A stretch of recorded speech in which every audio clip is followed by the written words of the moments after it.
أعوذ بالله من الشيطان الرجيم يا أيها الناس كلوا مما في الأرض حلالا طيبا ولا تتبعوا خطوات الشيطان إنه لكم عدو مبين إلى آخر الآية.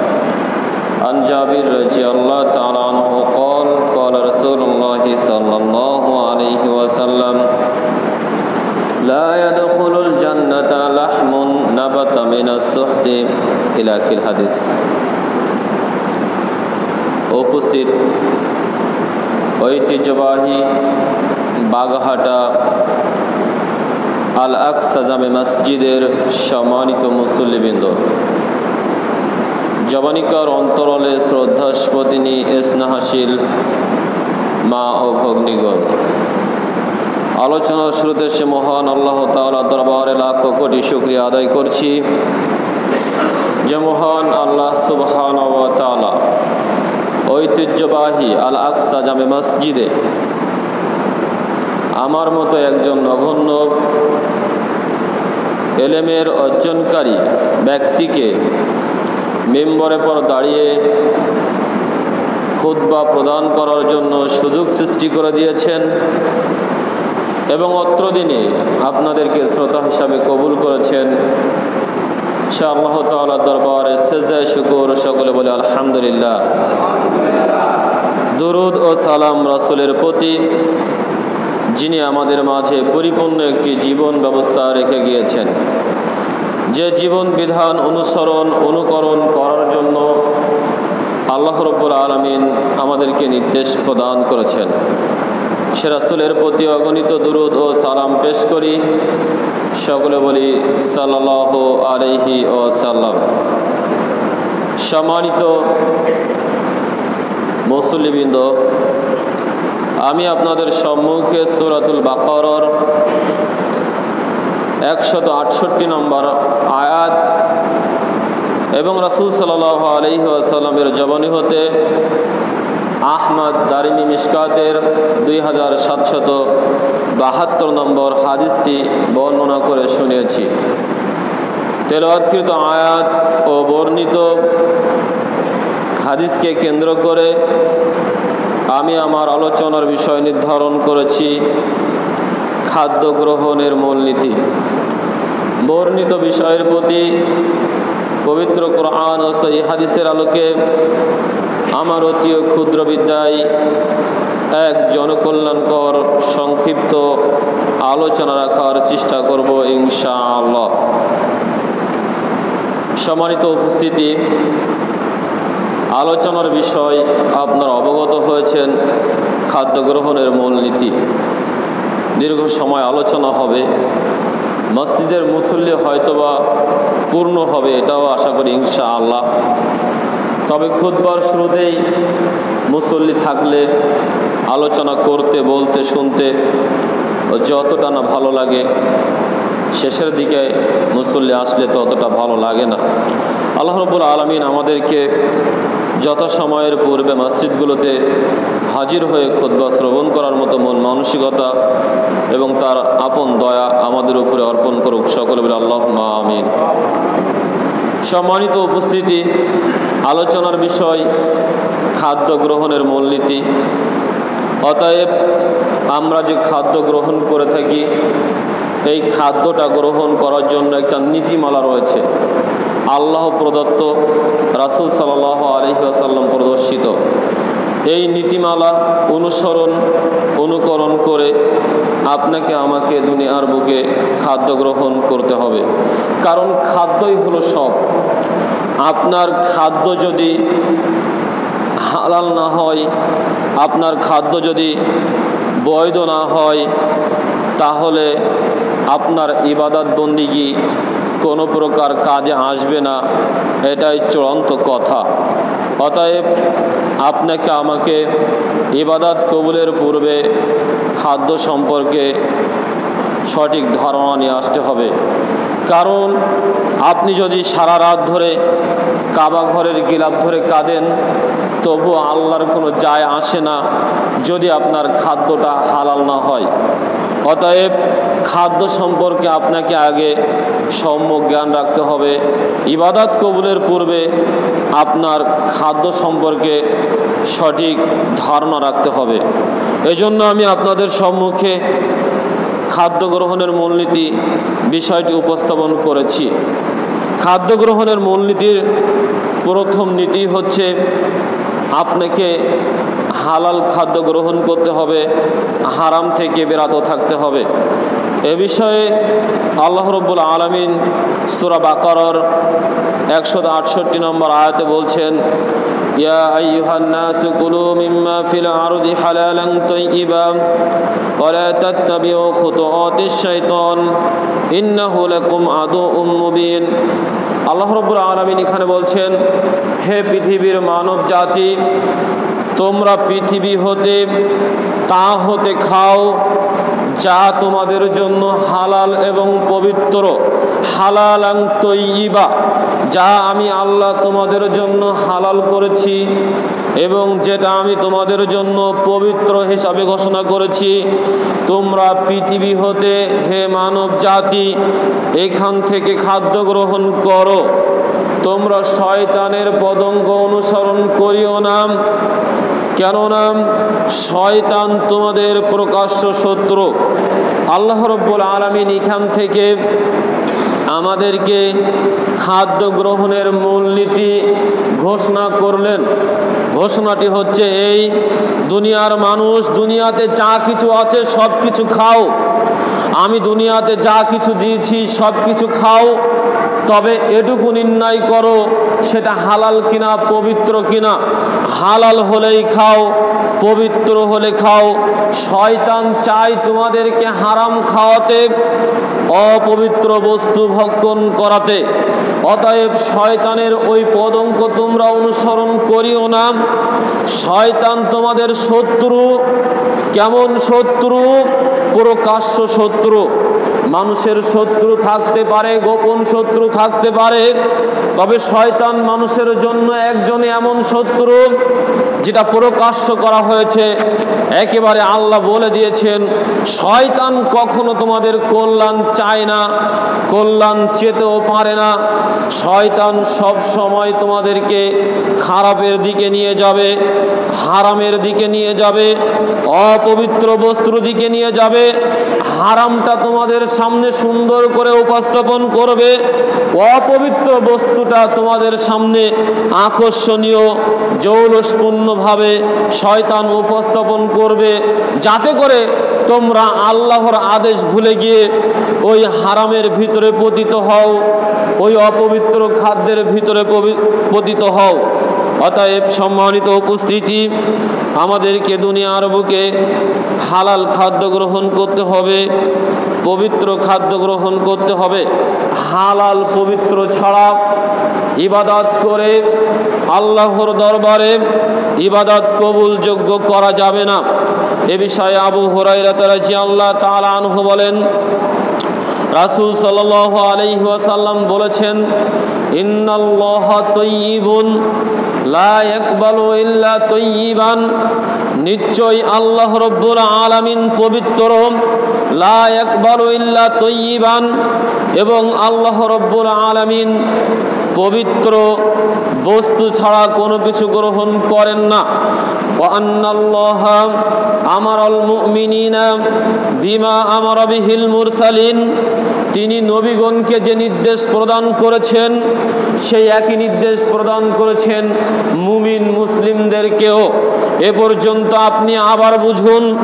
আবু হুরায়রা রাদিয়াল্লাহু তাআলা আনহু বলছেন, রাসূল সাল্লাল্লাহু আলাইহি ওয়াসাল্লাম বলেছেন, আল্লাহ তাআলা নিজে একজন পবিত্র সত্তা এবং তিনি মানুষের নিকট থেকে পবিত্র বস্তু ছাড়া কোনো কিছু গ্রহণ করেন না। তিনি নবী রাসূলগণকে যে নির্দেশ প্রদান করেছেন সেই একই নির্দেশ প্রদান করেছেন মুমিন বিশ্বাসী আত্মসমর্পণকারী মুসলিমদেরকে। তিনি নবী রাসূলগণকে কি নির্দেশ প্রদান করেছেন এ বিষয়ে সূরা মুমিনুন 51 নম্বর আয়াত আল্লাহ রাব্বুল আলামিন বলেন, ইয়া আইয়ুহার রাসূলু কুলু মিনাত তাইয়্যিবাতি ওয়া আমালু সালিহান ইন্নী বিমা তা'মালুনা আলিম।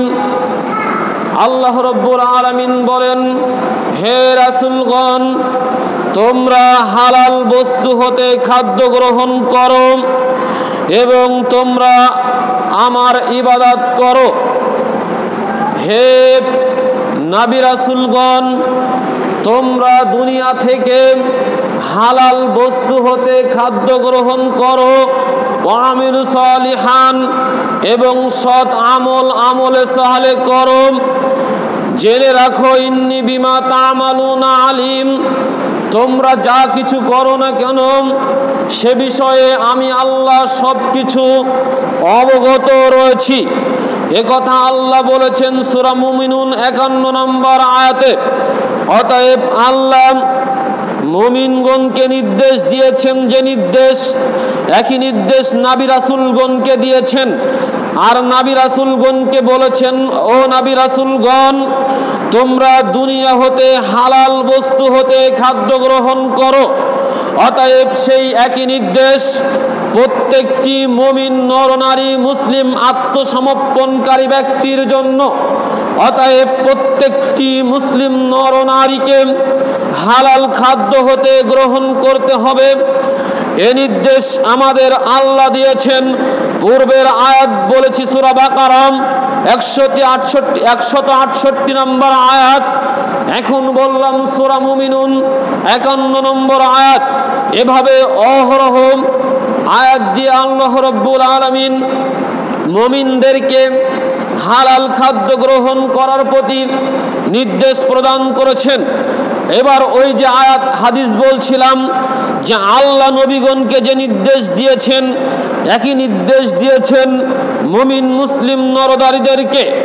অতঃপর আমাদের নবী বললেন, সুম্মা যাকারার রাজুলু ইতুলুস সাফার আশআসা আকবার। একজন ব্যক্তি দূর দূরান্তে সফরে রয়েছে, একজন ব্যক্তি দূর দূরান্তে সফরে রয়েছে। আশআসা আকবার, তার গায়ে রয়েছে ধুলাবালি, মাথার চুলগুলো এলোমেলো। একজন ব্যক্তি দূর দূরান্তে সফরে রয়েছে, তার গায়ে রয়েছে ধুলাবালি, মাথার চুলগুলো এলোমেলো। ইয়ামুদ্দু ইয়াদাইহি, এমত অবস্থায় দুটি হাত আসমানের দিকে তুলে, ইয়ামুদ্দু ইয়াদাইহি ইলাস সামাই, এমত অবস্থায় ওই ব্যক্তি তার দুটি হাত আসমানের দিকে উঠিয়ে বলছেন, ইয়া রব্বি ইয়া রব্বি, হে আমার রব, হে আমার রব। এ পর্যন্ত আবার আপনাকে বলছি। আল্লাহ রাসূল বলছেন, আল্লাহ নিজে পবিত্র, তিনি পবিত্র বস্তু ছাড়া গ্রহণ করেন না। তিনি নবী রাসূলগণকে যে নির্দেশ দিয়েছেন সেই একই নির্দেশ দিয়েছেন মুমিন মুসলিমদেরকে। অতঃপর আমাদের নবী বললেন, কোরআনের 100 মুমিনের 51 নম্বর আয়াত। অতঃপর আমাদের নবী বললেন, একজন ব্যক্তি দূর দূরান্তে সফরে রয়েছে, তার গায়ে রয়েছে ধুলাবালি, মাথার চুলগুলো এলোমেলো। এমত অবস্থায় ওই সফরকারী ব্যক্তি তার দুটি হাত আসমানের দিকে উঠিয়ে আল্লাহকে কাতর কণ্ঠে বলছে, ইয়া রব্বি ইয়া রব্বি, হে আমার প্রতিপালক, হে আমার প্রতিপালক, হে আমার রব। এবার আপনাকে আমি দুটি বাক্য বুঝাই।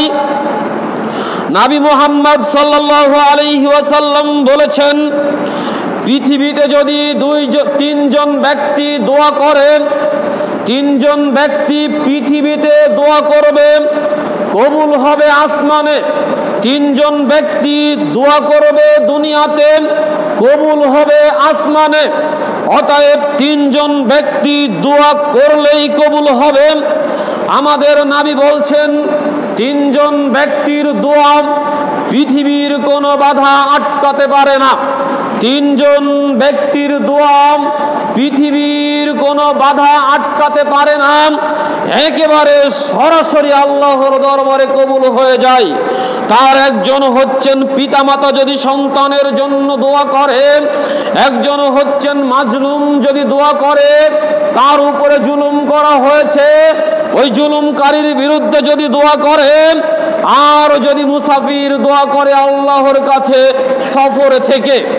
অতএব সফরে থেকে যদি কোনো ব্যক্তি আল্লাহর কাছে দোয়া করে, তার দোয়া কবুল হবে। আসমান জমিনের কোনো শক্তি তার দোয়াকে আটকাতে পারবে না, একথা আমাদের নবী বলেছেন। হাদিসে যিনি দোয়া করছেন তিনি মুসাফির, হাদিসে যিনি দোয়া করছেন তিনি মুসাফির। সুম্মা যাকারার রুজুলা ইতুলুস সাফারা, তিনি দূর দূরান্তে সফরে রয়েছেন। আমাদের নবী বলছেন তার চেহারা পরিবর্তন হয়ে গিয়েছে, গায়ের রং পাল্টে গিয়েছে, গায়ে ধুলাবালি রয়েছে, মাথার চুল এলোমেলো হয়ে গিয়েছে। অতএব হাদিসে যিনি দোয়া করছেন ইনি মুসাফির, অতএব ইনার দোয়ার একটি গতি রয়েছে, এই হাদিস প্রমাণ করে। এবার দ্বিতীয় বাক্য আপনাকে যেটা বলছিলাম সেটা হলো এই, আমাদের আল্লাহ এত লজ্জাশীল, আমাদের আল্লাহ এত লজ্জাশীল, আমাদের আল্লাহর এত লজ্জা, আমাদের আল্লাহর এত লজ্জা। যদি কোনো ব্যক্তি আল্লাহর কাছে দুটি হাত তুলে দোয়া করে, যদি কোনো ব্যক্তি আল্লাহর কাছে দুটি হাত তুলে দোয়া করে, আমাদের আল্লাহ এত লজ্জাশীল, আমাদের আল্লাহ এত লজ্জাশীল। ওই যে ব্যক্তি দুটি হাত তুলে আল্লাহর কাছে দোয়া চাইলো, ওই হাতকে খালি হাতে ফিরিয়ে দিতে আমাদের আল্লাহর লজ্জাবোধ হয়, আমাদের আল্লাহর লজ্জাবোধ হয়, আমাদের আল্লাহর লজ্জাবোধ হয় যে ওই ব্যক্তি আমার কাছে দুটি হাত তুলে দোয়া করলো, আমি আল্লাহ কি করে ওই হাতে কিছু না দিয়ে ফিরিয়ে দিই।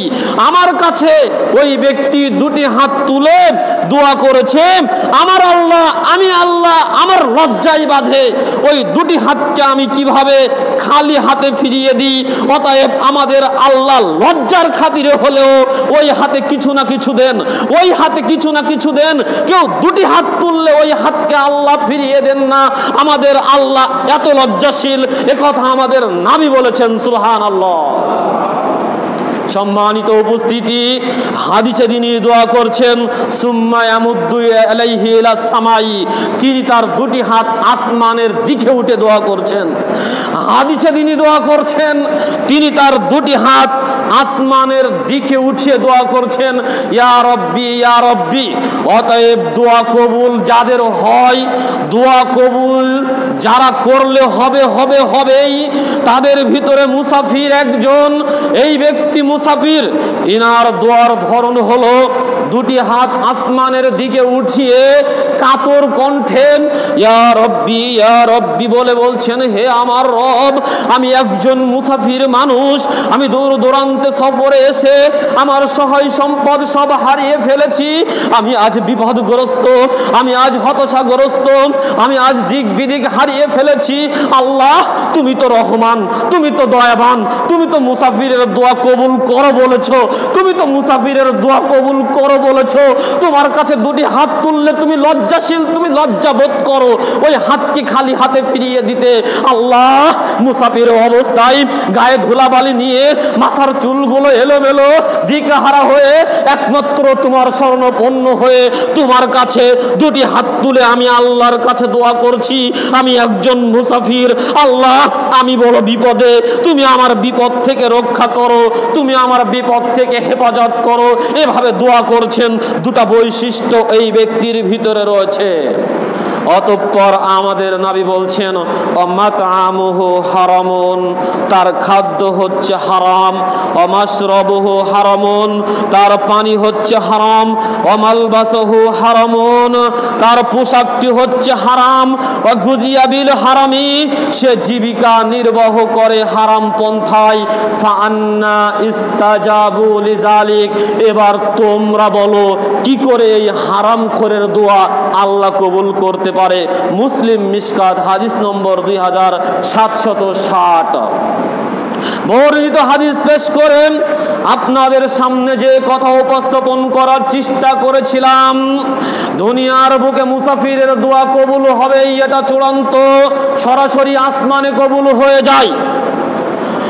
কেউ যদি দুটি হাত তুলে আল্লাহর কাছে দোয়া করে, ওই হাতকে খালি হাতে ফিরিয়ে দিতে আল্লাহ লজ্জাবোধ করেন। আল্লাহর এত লজ্জা, আল্লাহর এত লজ্জা, ওই হাত খালি হাতে ফিরিয়ে দিতে লজ্জাবোধ করেন। এরপরেও হাদিসে যিনি মুসাফির অবস্থায় দুটি হাত তুলে দোয়া করছেন, এর দোয়া কবুল হয়নি বলে আমাদের নবী বলছেন মুসলিম মিশকাতের 2760 নম্বর হাদিসে, যে তার খাদ্য হচ্ছে হারাম, তার পানি হচ্ছে হারাম, তার পোশাক হচ্ছে হারাম, তার যাবতীয় অর্থ উপার্জন জীবিকা নির্বাহ করে হারাম পন্থায়। ফান্না ইস্তাজাবুল জালিক, তোমরা এবার বলো কি করে এই হারাম অন্বেষণকারী, হারাম ভক্ষণকারী, হারাম পথে জীবিকা অন্বেষণকারীর দোয়া, এই হারাম খোরের দোয়া আল্লাহ কি করে কবুল করতে পারে? অতএব মুসাফির হয়েও দুটি হাত তুলেও সালাত সিয়াম করেও কাবা ঘরের গিলাফ ধরে কেঁদেও রাত্র পার করে দিও, হজের ময়দানে আল্লাহর দরবারে ক্রন্দন করেও কোনো লাভ হবে না যদি আপনার আমার খাদ্য হালাল না হয়। সম্মানিত উপস্থিতি, আমাদের নবী মুহাম্মদ সাল্লাল্লাহু আলাইহি ওয়াসাল্লাম বলেছেন, আন জাবির রাদিয়াল্লাহু তাআলা আনহু قال قال رسول الله صلى الله عليه وسلم لا يدخل الجنة لحم نبت من السحت। আহমদ দারমি মিশকাত হাদিস নম্বর 2772। বর্ণিত হাদিসে নবী মুহাম্মদ সাল্লাল্লাহু আলাইহি ওয়াসাল্লাম বলেন, লা ইয়াদখুলুল জান্নাতা লাহমুন, হারাম গোশত দ্বারা গঠিত দেহ, নাবাতা মিনাস সুহতি, যে দেহ হারাম গোশত দ্বারা গঠন করা হয়েছে, লা ইয়াদখুলুল জান্নাতা, ওই দেহকে আল্লাহ জান্নাতে দিবেন না, দিবেন না, দিবেন না, ওই দেহকে আল্লাহ জাহান্নামে দিবেন। সম্মানিত উপস্থিতি, অতএব দেহে গোশত লাগানোর পূর্বে, দেহে মাংস লাগানোর পূর্বে, রক্ত তৈরি করার পূর্বে আপনি একবার ভাবেন আপনার দেহের রক্ত মাংস হালাল দিয়ে তৈরি হচ্ছে না হারাম দিয়ে তৈরি হচ্ছে। যদি আপনার দেহ তৈরি হয় হারাম উপার্জন দিয়ে, তাহলে আপনার দেহ জাহান্নামে যাবে, যাবে, যাবে, যাবে। এ কথা চূড়ান্ত, এ কথা ঠিক, এ কথা সত্য। এ কথাকে উল্টে ধরার ক্ষমতা পৃথিবীতে কারণ নেই, যদি আল্লাহ কিয়ামতের মাঠে আপনার প্রতি নিছক দয়া না করে।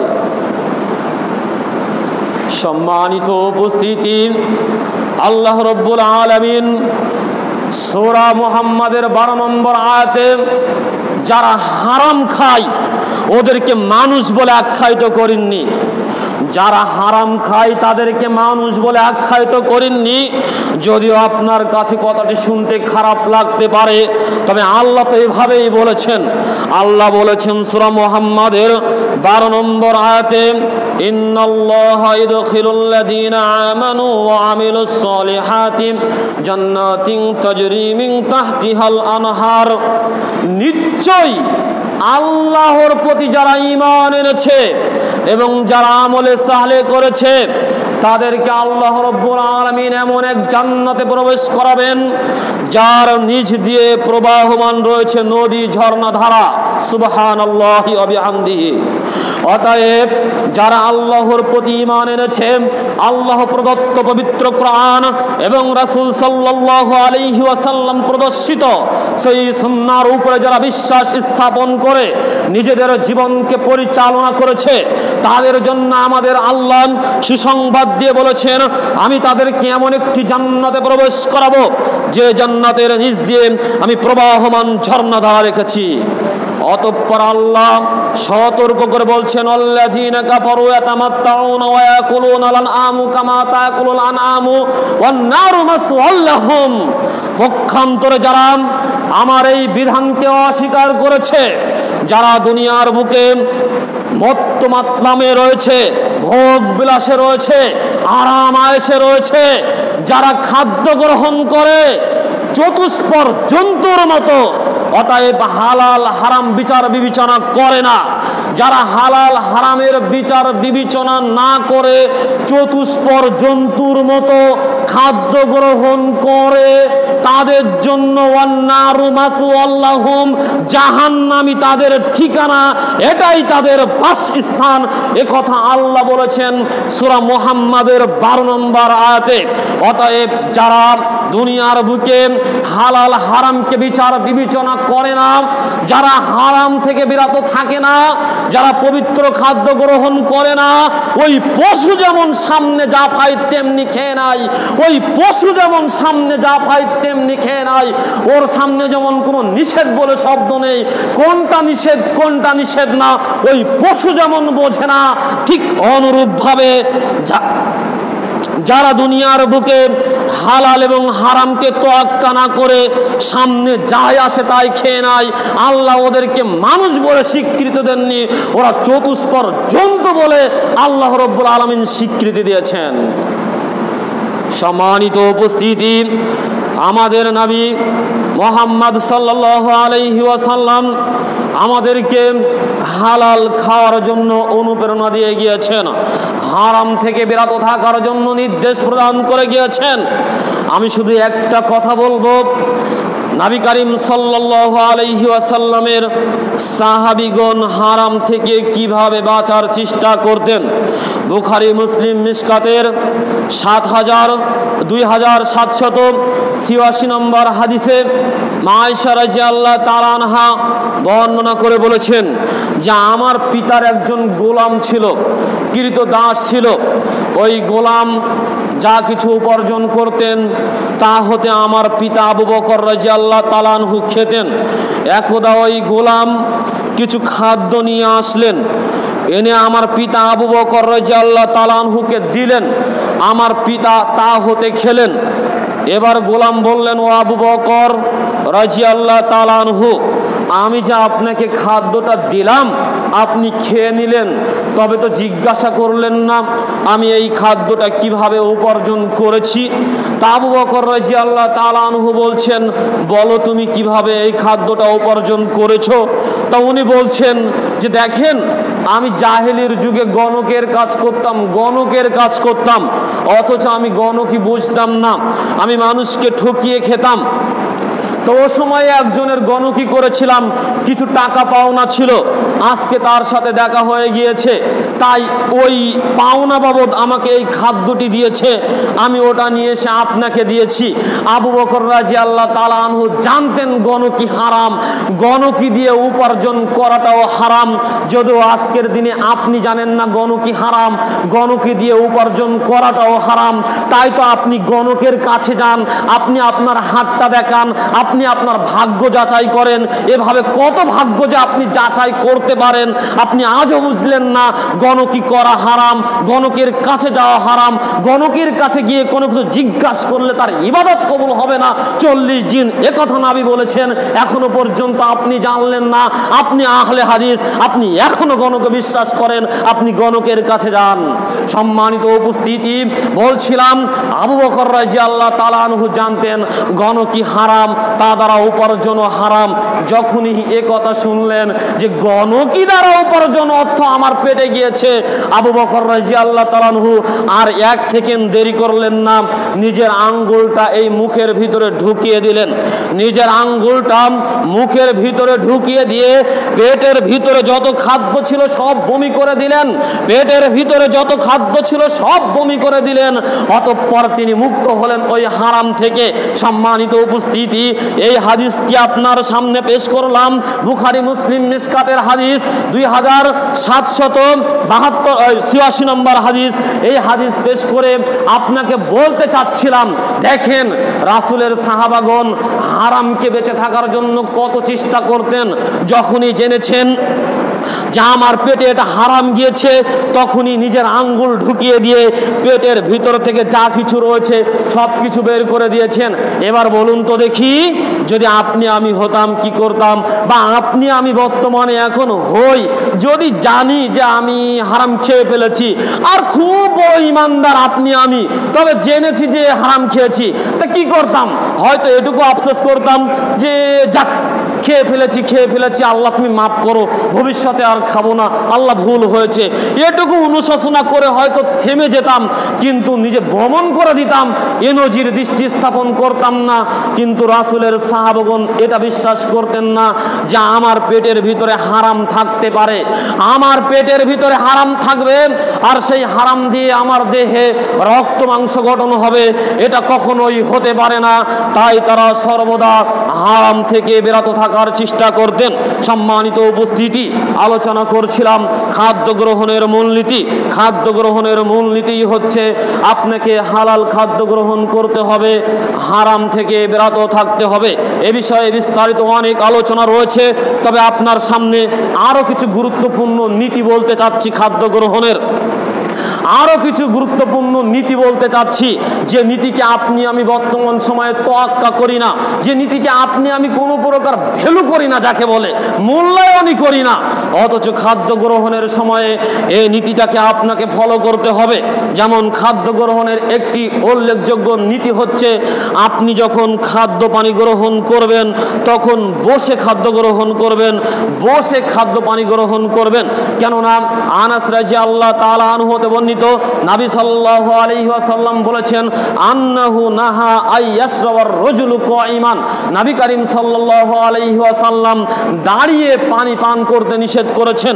নবী করিম সাল্লাল্লাহু আলাইহি ওয়াসাল্লাম দাঁড়িয়ে পানি পান করতে নিষেধ করেছেন। হাদিসটি মুসলিম মিশকাত হাদিস নম্বর 4266 নম্বর হাদিস। বর্ণিত হাদিসে নবী সাল্লাল্লাহু আলাইহি ওয়াসাল্লাম মানুষদেরকে দাঁড়িয়ে পানি পান করতে নিষেধ করেছেন।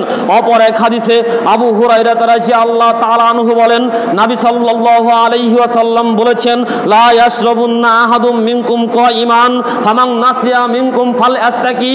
শোনো দুনিয়ার মানুষ, তোমরা দাঁড়িয়ে পানি পান করিও না। ও দুনিয়ার মানুষ, তোমরা দাঁড়িয়ে পানি পান করো না।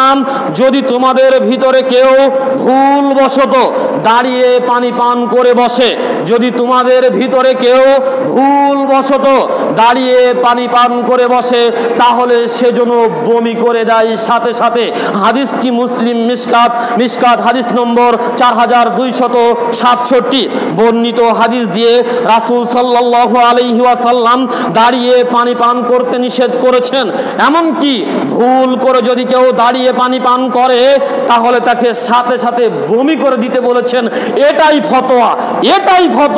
আপনি দাঁড়িয়ে পানি পান করতে পারেন না, আপনি দাঁড়িয়ে পানি পান করতে পারেন না, অথচ আপনি অহরহ আপনি দাঁড়িয়ে পানি পান করছেন, একবারও আপনি বসে পানি পান করছেন না, অথচ আপনার জন্য বসার সুব্যবস্থা রয়েছে।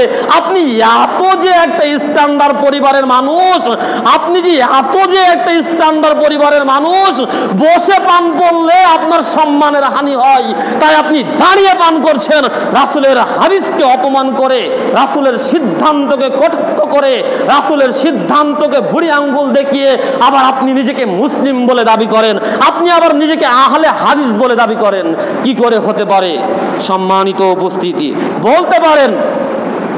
আপনি বলতে পারেন বুখারী মুসলিম মিশকাতের 4268 নম্বর হাদিসে তো ইবনে আব্বাস রাদিয়াল্লাহু তাআলা আনহু বর্ণনা রয়েছে যে ইবনে আব্বাস রাদিয়াল্লাহু তাআলা আনহু একদা জমজমের এক বালতি পানি নিয়ে আসলেন, আর রাসূল সাল্লাল্লাহু আলাইহি ওয়াসাল্লাম তা দাঁড়িয়ে পান করলেন। এই হাদিসের ব্যাপারে হাদিসের বিদ্বানগণ বলেছেন, এ সময় হয়তো নবী সাল্লাল্লাহু আলাইহি ওয়াসাল্লাম মানুষের জনবলের কারণে বসার সুযোগ পাননি, তাই তিনি দাঁড়িয়ে পান করেছেন। এই হাদিসের ব্যাপারে বিদ্বানগণ এই অভিমতই দিয়েছেন। তাছাড়াও আপনি বলতে পারেন তিরমিজি মিশকাতের একটা হাদিস রয়েছে, যেটা 4275 নম্বর হাদিস, যে আব্দুল্লাহ ইবনে আমর রাদিয়াল্লাহু তাআলা বলছেন, আমরা রাসূলের যুগে চলা অবস্থায় খেতাম, দাঁড়া অবস্থায় পান করতাম। এই হাদিসটি রাসূল সাল্লাল্লাহু আলাইহি ওয়াসাল্লাম থেকে বলা হয়েছে। আরো একটি হাদিস আপনাকে বলি, আমর ইবনে শুআইব রাদিয়াল্লাহু তাআলা আনহু আন আবিহি আন জিদ্দিহি, আমর ইবনে শুআইব রাদিয়াল্লাহু তাআলা আনহু তার পিতা হতে, তার পিতা তার দাদা হতে বর্ণনা করে বলেন, ক্বালা রাআইতুন নবী সাল্লাল্লাহু আলাইহি ওয়াসাল্লাম ইয়াশরাবু কাইমান আও কাইদান, আমি নবী করিম সাল্লাল্লাহু আলাইহি ওয়াসাল্লামকে দাঁড়িয়ে এবং বসে উভয় অবস্থায় পান করতে দেখেছি। হাদিসটি তিরমিজি মিশকাত হাদিস নম্বর 4277 বর্ণিত হাদিসে রাসূল সাল্লাল্লাহু আলাইহি ওয়াসাল্লাম আমাদেরকে জানিয়েছেন যে রাসূল সাল্লাল্লাহু আলাইহি ওয়াসাল্লামকে আমর ইবনে শুআইব রাদিয়াল্লাহু তাআলা আনহু দাঁড়ানো এবং বসা উভয় অবস্থায় পান করতে দেখেছেন, এ কথা বলা হয়েছে। অতএব সম্মানিত উপস্থিতি, পূর্বের হাদিসগুলোতে নিষেধ করা হয়েছে, এখানে বলা হয়েছে। সম্মানিত উপস্থিতি, হাদিসের বিদ্বানগণ বলেছেন নবী করিম সাল্লাল্লাহু আলাইহি ওয়াসাল্লাম বিশেষ কারণে, অসুবিধার কারণে জীবনে এক অথবা দুই দিন দাঁড়িয়ে পান করেছেন, বিশেষ অসুবিধার কারণে। তাছাড়া জীবনে সব সময় তিনি বসে পান করেছেন। অতএব জীবনের কোনো লগ্নে যদি এমন হয়ে যায় যে বসার কোনো ব্যবস্থা নেই, দাঁড়িয়েই পান করাই লাগবে, সে সময় যেন একজন মুসলিম, একজন উম্মতি মুহাম্মাদি পাপী না হয়ে যায়। তাই ইসলাম আমাদের নবীর মাধ্যমে অনুমোদন দিয়ে গিয়েছেন। যেমন আপনাকে বসে প্রস্রাব করতে হবে, এটাই শরিয়াত। যেমন আপনাকে বসে প্রস্রাব করতে হবে, এটাই শরিয়াত। তবে নবী সাল্লাল্লাহু আলাইহি ওয়াসাল্লাম কোনো এক সময়ে দাঁড়িয়ে প্রস্রাব করলেন। কারণ কি? এই করার মাধ্যমে মুসলিম জাতিকে এই মেসেজ দিয়ে গেলেন, ও দেশের মুসলিম জাতি, কোনো সময়ে যদি এমন কোনো বিপদে তুমি পতিত হও যে বসার সুযোগই নেই, দাঁড়িয়েই তোমাকে প্রস্রাব করতে হবে, তবে সে সময়ে তুমি করো। তবে বিধানটি হচ্ছে তোমাকে বসে প্রস্রাব করতে হবে। তবে বিধানটি হচ্ছে এই যে তোমাকে বসে প্রস্রাব করতে হবে। আপনাকে বলছিলাম রাসূলের নির্দেশ আপনাকে বসে পানি পান করতে হবে, রাসূলের নির্দেশ আপনাকে বসে পানি পান করতে হবে। তবে সময় সুযোগ স্থানের কারণে যদি বসার সুযোগ না হয় তাহলে দাঁড়িয়ে পান করতে পারেন। তবে আলেমগণ বলেছেন চলা অবস্থায়, দাঁড়ানো অবস্থায় খাওয়া যায়, যেটা আব্দুল্লাহ ইবনে আমরের হাদিস আপনাদের সামনে বলেছি যে আমরা রাসূলের যুগে চলা অবস্থায় খেতাম। তবে বসে খাদ্য গ্রহণ করাটাই উত্তম, তবে দাঁড়িয়ে পান করার কোনো প্রকার সুযোগ নেই। যদি ঐকান্তিক আপনার বিপদ না হয় তবে আপনি তো অনায়াসেই দাঁড়িয়ে পান করছেন। অতএব আজকের আলোচনার মধ্য দিয়ে আপনাদের নিকটে সবিনয় অনুরোধ রাখতে চাই, যখনই যেখানে যে প্রান্তে পান করতে চাইবেন আগে বসার জায়গাটি নির্ধারণ করে নেবেন, অতঃপর পান করবেন। এরপরে দ্বিতীয় বাক্য বলছিলাম, আপনাকে ডান হাতে পান করতে হবে। নবী সাল্লাল্লাহু আলাইহি ওয়াসাল্লাম বলেছেন, আব্দুল্লাহ ইবনে আমর রাদিয়াল্লাহু তাআলা আনহু বর্ণনা করেছেন, ইজা আকালা আহাদুকুম ফালয়াকুল বিয়ামিনিহি ওয়া ইজা শারিবা ফালয়াশরাব বিয়ামিনিহি। মুসলিম মিশকাত হাদিস নম্বর 4162 বর্ণিত হাদিসে আমাদের নবী মুহাম্মদ সাল্লাল্লাহু আলাইহি ওয়াসাল্লাম বলেছেন, যখন তোমাদের কোনো ব্যক্তি খেতে চায় তখন সেজন্য ডান হাতে খায়। যখন তোমাদের কোনো ব্যক্তি খেতে চায়, ইজা আকালা আহাদুকুম ফালয়াকুল বিয়ামিনিহি, যখন তোমাদের কোনো ব্যক্তি খেতে চায় তখন সেজন্য ডান হাতে খায়।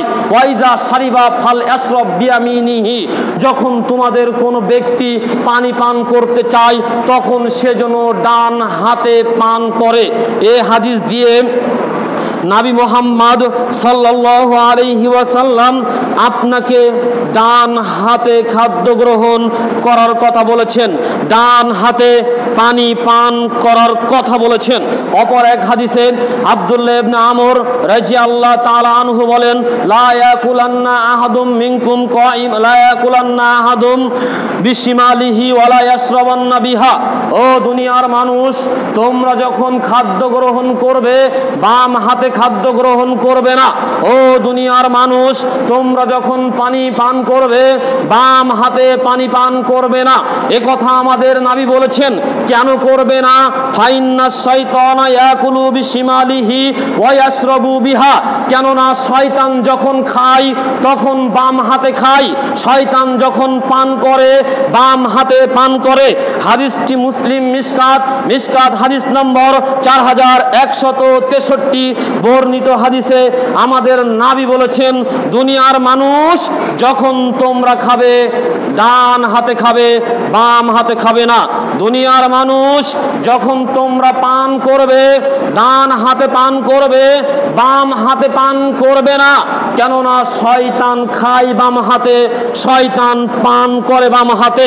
আপনাকে আমি ওই চায়ের দোকানে দেখেছি, আপনি চায়ের দোকানে বসে আছেন, আপনার ডান হাতটা কত সুন্দর, আল্লাহ কত সুন্দর করে আপনার ডান হাতটা দিয়েছেন, অথচ আপনাকে দেখছি ওই বাম হাতে চায়ের পেয়ালাটা নিয়ে ওই বন্ধুদের সাথে কথা বলেন আর খান। আবার ডান হাতে একটা সিগারেট রয়েছে, ওই ডান হাতে রেখেছেন হারাম জিনিস আর বাম হাতে রেখেছেন ওই হালাল ওই চা পাত্রটি রেখে আপনি খাচ্ছেন। এবার বলুন তো আপনি কার অনুসরণ করলেন? আপনি শয়তানের অনুসরণ করলেন। আপনার খাওয়া শয়তানের খাওয়া, আপনার পান করা শয়তানের পান করা। আপনি যেভাবে খান ওভাবেই শয়তান খায়, আপনি যেভাবে পান করেন ওভাবে শয়তান পান করে। অথচ আমাদের নবী বলেছেন বুখারীর 5630 নম্বর হাদিসে, ও দুনিয়ার মানুষ, তোমরা যখন প্রস্রাব করতে যাও তখন তোমাদের ওই পুরুষ অঙ্গটি লজ্জা স্থানটি ওই ডান হাত দিয়ে স্পর্শ করো না। তোমরা যখন প্রস্রাব করো তখন তোমাদের ওই লজ্জা স্থানটি ডান হাত দিয়ে স্পর্শ করো না। ও দুনিয়ার মানুষ, তোমরা যখন সূচু কার্য করো, পায়খানার জন্য পানি খরচ করো, ওখানে ডান হাত লাগিও না, কারণ এই কাজের জন্য বাম হাত, এই বাম হাত দিয়ে তুমি সূচু কার্য করবে, নোংরা পরিষ্কার করবে, লজ্জা স্থান ধৌত করবে। এখানে ডান হাত লাগানো যায় না। ডান হাত একটি পবিত্র জায়গা, ওখানে লাগানো যায় না। আপনি যে ডান হাতটাকে বাদ দিয়ে ওই বাম হাত দিয়ে চা পিয়ালা পান করছেন, পানি পান করছেন, খাদ্য পান করছেন, আমি কি এ কথা বলতে পারি আপনার খাদ্যটি পায়খানার চাইতেও খারাপ, আপনার খাদ্যটি পায়খানার চাইতেও নোংরা? যেখানে নবী সাল্লাল্লাহু আলাইহি ওয়াসাল্লাম ডান হাত পায়খানায় নিষেধ করেছেন ব্যবহার করতে, আর আপনি এমন একটি কাজে বাম হাতের যে কাজটি করা লাগে, পায়খানার জিনিস পরিষ্কার করা লাগে, সেই কাজে আপনার বাম হাতকে ব্যবহার করছেন, ওই খাওয়ার কাজে, ওই চা খাওয়ার কাজে ইত্যাদি কাজে ব্যবহার করছেন। একেতে আপনি শয়তানের অনুসরণ করেছেন। শয়তান যেভাবে খায় ওভাবে খাচ্ছেন, শয়তান যেভাবে পান করে সেভাবে পান করছেন, আবার ওই নোংরা যেভাবে করা হয় সেই নোংরামি করছেন। কি করে হতে পারে? অতএব আপনাকে বলছিলাম, নবী বলেছেন ডান হাতে খেতে হবে, ডান হাতে পান করতে হবে। যারা ডান হাতে খায়, ডান হাতে পান করে, ওরা নবীর অনুসরণ করে, নবীকে মেনে নেয়। যারা ডান হাতে খায় না, ডান হাতে পান করে না, ওরা নবীকে অনুসরণ করে না, ওরা শয়তানের অনুসারী। এ হাদিস দিয়ে আপনার প্রমাণ দিয়ে গেলাম। এরপরে বলছিলাম আপনাকে খাদ্য পাত্র দেখে পান করতে হবে। ইবনে আব্বাস রাদিয়াল্লাহু তাআলা আনহু বলেন, নাহা রাসূলুল্লাহি সাল্লাল্লাহু আলাইহি ওয়াসাল্লাম আনিস শুরবি মিন ফিস সিকাই। নবী করিম সাল্লাল্লাহু আলাইহি ওয়াসাল্লাম বুখারী মিশকাতের 4264 নম্বর এই হাদিসে আমাদেরকে জানিয়েছেন, তিনি নিষেধ করেছেন আনিস শুরবি মিন ফিস সিকাই, যে মশকের মুখ হতে মুখ লাগিয়ে পান করতে, মশকের মুখ হতে মুখ লাগিয়ে পান করতে আমাদের নবী নিষেধ করেছেন। মশক বলতে কাকে বোঝায়? ওই যে কলস, আপনি যাকে কলস বোঝেন, কলস মনে ভিতরটি অনেক বড়, মুখটি চিকন। কলস মনে ভিতরটি অনেক বড়, মুখটি চিকন, ভিতরে যে কি রয়েছে ওটা বোঝা যায় না। এজন্য নবী সাল্লাল্লাহু আলাইহি ওয়াসাল্লাম নিষেধ করেছেন যে তোমরা মশকের মুখে মুখ লাগিয়ে পানি পান করো না, কারণ তার ভিতরে নোংরা আছে, বিষাক্ত কোনো কিছু পড়ে আছে, খাবারটি খারাপ কিনা, খাবারটিতে অপছন্দ কিছু পড়ে আছে কিনা তুমি কিছুই বুঝতে পারবা না, এমনিতেই খেয়ে নিবা, বিষাক্ত কিছু তো থাকতে পারে। অতএব এমন পাত্রে পানি পার করবা না যা দেখা যায় না। অতএব খাদ্য পানি গ্রহণ করার পূর্বেই আপনাকে খাদ্য পানিটি দেখে নিতে হবে যে খাদ্য পানিটি ভালো আছে কিনা, তাতে নোংরা আছে কিনা, বিষাক্ত কিছু পড়েছে কিনা। অতএব খাদ্য গ্রহণের একটি উল্লেখযোগ্য নীতি হচ্ছে আপনাকে দেখে খাদ্য পানি গ্রহণ করতে হবে। এবার চতুর্থ আর একটা নীতি আপনার সামনে পেশ করতে চাচ্ছিলাম। আপনাকে খাদ্য গ্রহণের পূর্বে বিসমিল্লাহ বলতে হবে। হুযায়ফা রাদিয়াল্লাহু তাআলা আনহু হুযায়ফা রাদিয়াল্লাহু তাআলা আনহু বলেন, নবী সাল্লাল্লাহু আলাইহি ওয়াসাল্লাম বলেছেন, ইন্নাশ শাইতানা ইস্তাহিল্লু তাআমা আল্লা ইয়াযকুরু ইসমাল্লাহি আলাইহি, নিশ্চয় শয়তান সেই খাদ্যকে নিজের জন্য হালাল করে নেয়। নিশ্চয় শয়তান সেই খাদ্যকে নিজের জন্য হালাল করে নেয়, নিজের করে নেয়, যে খাদ্যে আল্লাহ ইজকারাসমাল্লাহি আলাইহি, আল্লাহর নাম নেওয়া হয় না। হাদিসটি মুসলিম মিশকাত হাদিস নম্বর 4160 বর্ণিত। এই হাদিসে আপনাকে আমাকে নবী মুহাম্মদ সাল্লাল্লাহু আলাইহি ওয়াসাল্লাম জানিয়েছেন, দুনিয়ার মানুষ যদি খাদ্য গ্রহণ করো, পানি গ্রহণ করো, তবে যদি আল্লাহর নাম না নাও তাহলে ওই খাদ্যটি শয়তান নিজের করে নেয়, ওই খাদ্যটি শয়তান নিজের করে নেয়। অপর এক হাদিসে নবী মুহাম্মদ সাল্লাল্লাহু আলাইহি ওয়াসাল্লাম বলেন, আন জাবির রাদিয়াল্লাহু তাআলা আনহু قال رسول الله সাল্লাল্লাহু আলাইহি ওয়াসাল্লাম, জাবির রাদিয়াল্লাহু তাআলা আনহু হতে বর্ণিত, নবী মুহাম্মদ সাল্লাল্লাহু আলাইহি ওয়াসাল্লাম বলেছেন, ইজা দাখালার রাজুলু বাইতাহু ফাযাকারাল্লাহু ইনদা দুখুলিহি ওয়া ইনদা তাআমিহি, যখন কোনো ব্যক্তি তার গৃহে প্রবেশ করে এবং খাদ্য গ্রহণ করে, এমত অবস্থায় আল্লাহর নাম নাই। যখন কোনো ব্যক্তি তার গৃহে প্রবেশ করে, গৃহে প্রবেশ করার সময়ে আল্লাহর নাম নাই, এবং যখন খাদ্য গ্রহণ করে তখন আল্লাহর নাম নাই। কলা শয়তান, তখন শয়তান তার অনুসারীদেরকে বলে, লা মাবিতা লাকুম ওয়ালা আশা, ও আমার অনুসারীগণ, এই বাড়িতে তোমাদের রাত্র যাপনের কোনো সুযোগ নেই, এই বাড়িতে তোমাদের জন্য খাদ্যের কোনো ব্যবস্থা নেই। ওয়াইজা দাখালা ফালাম আযকুরুল্লাহ ইনদা দুখুলিহি, অতঃপর যখন কোনো ব্যক্তি তার গৃহে প্রবেশ করে অথচ আল্লাহর নাম নেয় না, কলা শয়তান, তখন শয়তান তার অনুসারীদেরকে বলে, আদ্রাকতুমুল মাবিতা, এই বাড়িতে তোমাদের খাদ্যের থাকার ব্যবস্থা হয়েছে। ও আমার অনুসারী, এই বাড়িতে তোমাদের থাকার ব্যবস্থা হয়েছে।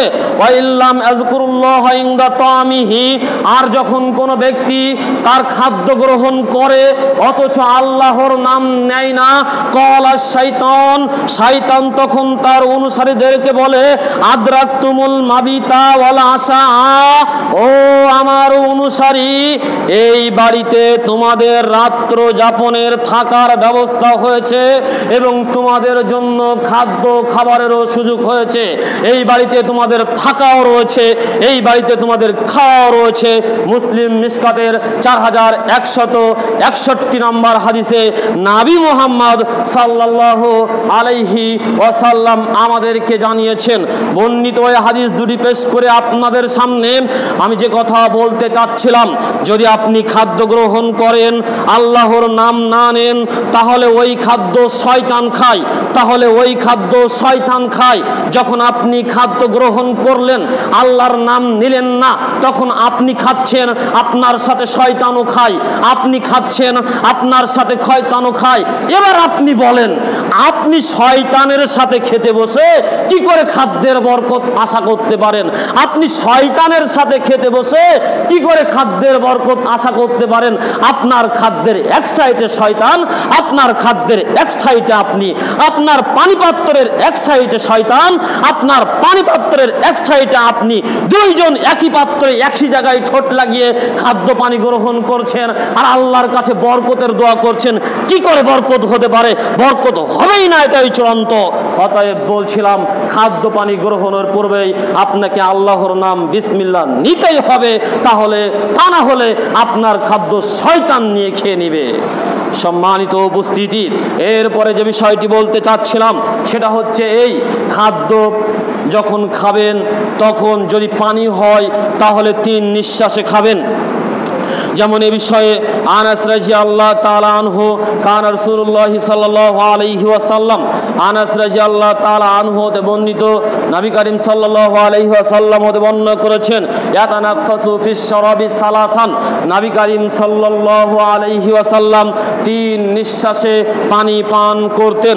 মুসলিম মিশকাত হাদিস নম্বর 4263 বর্ণিত হাদিস দিয়ে সুস্পষ্টভাবে জানতে পারলাম নবী সাল্লাল্লাহু আলাইহি ওয়াসাল্লাম যখন পানি পান করতেন তখন 3টি নিঃশ্বাস নিয়ে ধীরে ধীরে পানি পান করতেন। মুসলিমের অপর বর্ণনায় বলা হয়েছে এভাবে পানি পান করলে তৃপ্তিদায়ক, স্বাস্থ্যের জন্য উপকার। কতটা উপকার সেটা বৈজ্ঞানিক আলোচনা করলেই বুঝতে পারবেন।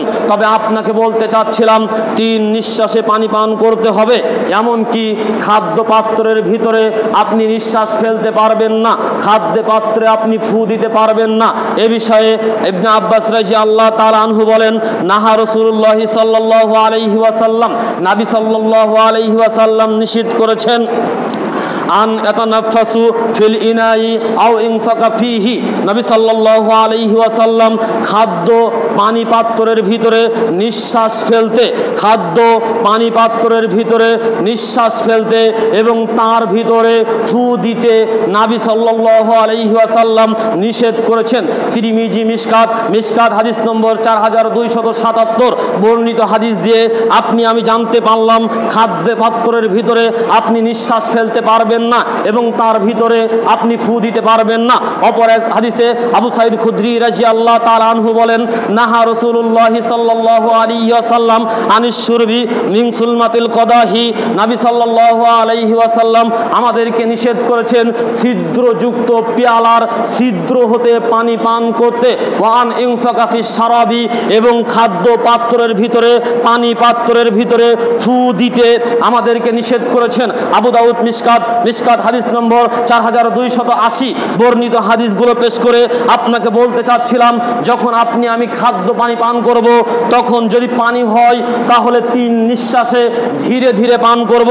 যদি খাদ্য পানি হয় ওই খাদ্য পানির ভিতরে নিঃশ্বাস ফেলবো না, এমনকি সেখানে ফু দিয়ে ঠান্ডা করব না। গরম ভাত থেকে শুরু করে গরম তরকারি কখনোই কেউ কখনো তাড়াহুড়া করে ওই নিজের মুখ দিয়ে ফু দিতে যাবেন না, নিঃশ্বাস ফেলতে যাবেন না। রাসূল সাল্লাল্লাহু আলাইহি ওয়াসাল্লাম নিষেধ করেছেন, অথচ আপনাকে তো আমি দেখি ওই চায়ের দোকানে বসে ওই চা পান করেন, সমানে শুধু ফু দিতে রয়েছেন, অথচ নবী সাল্লাল্লাহু আলাইহি ওয়াসাল্লাম পানীয় বস্তুতে নিঃশ্বাস ফেলতে ফু দিতে নিষেধ করেছেন। আপনি চায়ের দোকানে বসে চায়ের পেয়ালায় এত ফু দিয়ে কেন চা পান করেন? নিশ্চয় এর ক্ষতিকর দিক রয়েছে। মানুষ যেটা ছাড়ে এটা বিষ, আর এই বিষ সহজেই আপনার ওই চা গরম খাদ্য গ্রহণ করে নাই, অতএব ছাড়লেন বিষ আবার গ্রহণ করবেন বিষ, এটা কি করে হতে পারে? অতএব নবী সাল্লাল্লাহু আলাইহি ওয়াসাল্লামের এই সুন্নাতকে অনুসরণ করবেন। চা পেয়ালা পান করার সময়ে, খাদ্য পান করার সময়ে কখনো তাড়াহুড়া করে ওই নিজের মুখের ফু দিয়ে ওটাকে ঠান্ডা করার চেষ্টা করবেন না। ধৈর্য ধারণ করুন, ঠান্ডা হলেই তারপর গ্রহণ করুন। জেনে রাখুন শয়তান আপনাকে উগ্রতা ছড়ায়। সাহাল ইবনে সাদ রাদিয়াল্লাহু তাআলা আনহু বলেন আল ইনাতু মিনাল্লাহ ওয়াল উজলাতু মিনাশ শায়াতিন, নিশ্চয় ধীর স্থিরতা আল্লাহর পক্ষ হতে আসে আর শয়তানের পক্ষ হতে আসে তাড়াহুড়া। তাই তো শয়তান শুধু বলে এই ফু দাও, ঠান্ডা করো, কারণ শয়তান চাই রাসূলের অনুসরণ এবং অনুকরণ থেকে আপনার আমার মতো সরল মতো মুসলিমদেরকে দূরে সরিয়ে নিয়ে যেতে। অতএব কেউ খাদ্য পানিতে ফু দিয়ে পান করবেন না। 6 নম্বর কথা বলছিলাম, যখন খাদ্য পানি শেষ করবেন আল্লাহর প্রশংসা করবেন। আল্লাহর প্রশংসা করলে আল্লাহর নিয়ামত বাড়িয়ে দেবে। সূরা ইব্রাহিম 7 নম্বর আয়াত আল্লাহ বলেন ওয়াইস্তাআযুনা রাব্বাকুম লা ইন শাকারতুম লা আযীদান্নাকুম ওয়া লা ইন কাফারতুম ইন্না আযাবি লাশাদীদ। যখন তোমাদের রব তোমাদেরকে বললেন তোমরা শুকরিয়া আদায় করো তবে তোমাদের নিয়ামত আমি আল্লাহ আরো বহু গুণে বাড়িয়ে দেব, আর যদি তোমরা অকৃতজ্ঞ হও তাহলে তোমাদের জন্য আমার আযাব বড় কঠিন হবে। অতএব সর্ব অবস্থায় আপনাকে আমাকে আল্লাহ আল্লাহর শুকরিয়া আদায় করতে হবে। আনাস রাদিয়াল্লাহু তাআলা আনহু বলেন, আল্লাহ ওই বান্দার উপরে সবচাইতে বেশি খুশি হয়ে যায় যে বান্দা এক গিলাস খাদ্য গ্রহণ করে অথবা এক ঢোক পানি পান করে আল্লাহর শুকরিয়া আদায় করে। যে বান্দা এক গিলাস খাদ্য গ্রহণ করে এক ঢোক পানি পান করে আল্লাহর শুকরিয়া আদায় করে, আল্লাহ ওই বান্দার প্রতি খুব বেশি খুশি হয়ে যায়। তাই খাদ্য পানি শেষে অন্তত কিছু না বলতে পারেন, বলবেন আলহামদুলিল্লাহ। কিছু না বলতে পারেন, বলবেন আলহামদুলিল্লাহ।